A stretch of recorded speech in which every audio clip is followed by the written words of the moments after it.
Isang pinagpalang araw sa inyong lahat. Tayo po'y magninilay sa salita ng Diyos, ang pinagmumulan ng awa at tawa ng ating buhay, ang salitawa.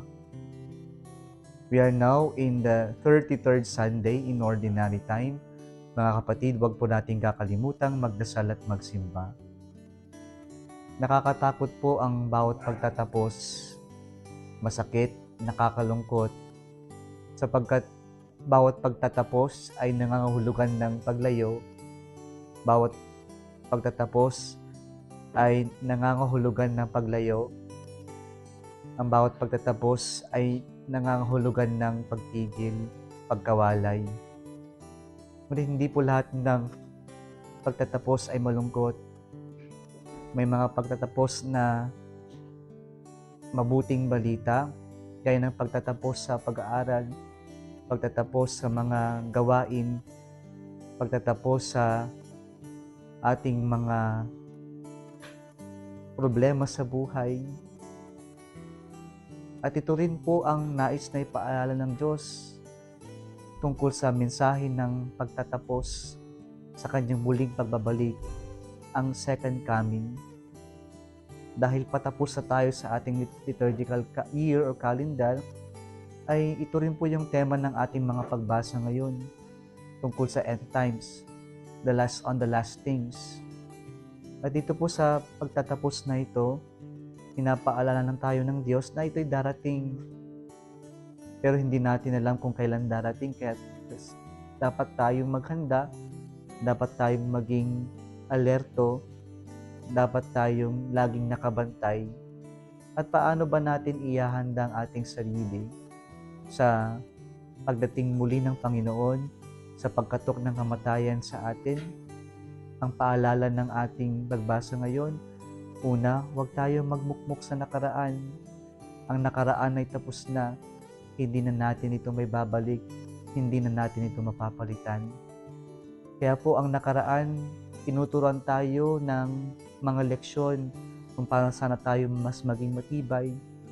Kaya ang baon natin mula sa nakaraan ay yung mga mabubuti, yung mga magagandang karanasan natin. At higit sa lahat, baunin natin yung mga aral mula sa ating nakaraan.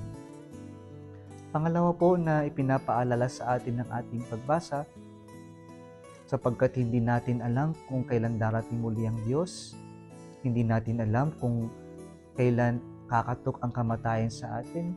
Ang paalala po ng ating mga pagbasa ay, let us live our lives to the full. Ibig sabihin nun, enjoyin natin ng buhay, maging masaya tayo sa buhay natin.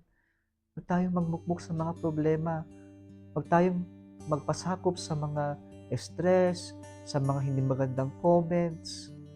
Dapat nagiging masaya ang bawat pagkakataon, ang bawat araw ay pagkakataon na makatagpo natin ng Diyos, ang bawat pagkakataon ay maghatid ng mabuting balita sa atin. Let us live our lives to the full. Huwag nating hayaan na masira ang araw natin sa mga hindi magandang sinasabi ng ibang tao.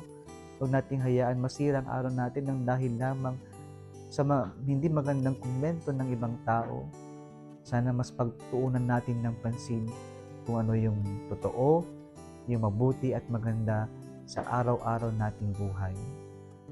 Panghuli po ay isa rin itong paalala sa atin na dahil hindi natin alam kung kailan darating ang muli ang Diyos, hindi natin alam kung kailan kakatok ang kamatayan sa buhay natin, yung mga nakakatakot po na tilang mangyayari sa ating ebanghelyo ngayong yung pagdilim ng araw, yung paghulog ng mga bituin, yung paglindol, at yung hindi pagsinag ng mabuti ng buwan. Itong mga to ay tila nangyayari naman na. And so these are not actually warnings na para bang mangyayari na ito. Hindi natin pwedeng literal na kukunin ito. Pero yung mensahe ng warning is actually an encouragement for us na ayusin natin yung buhay natin.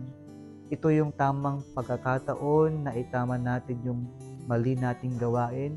Ito yung pagkakataon na gumawa na tayo ng mabuti ito yung pagkakataon para ipaalala sa atin na nilikha tayo ng Diyos na mabuti, hindi masama.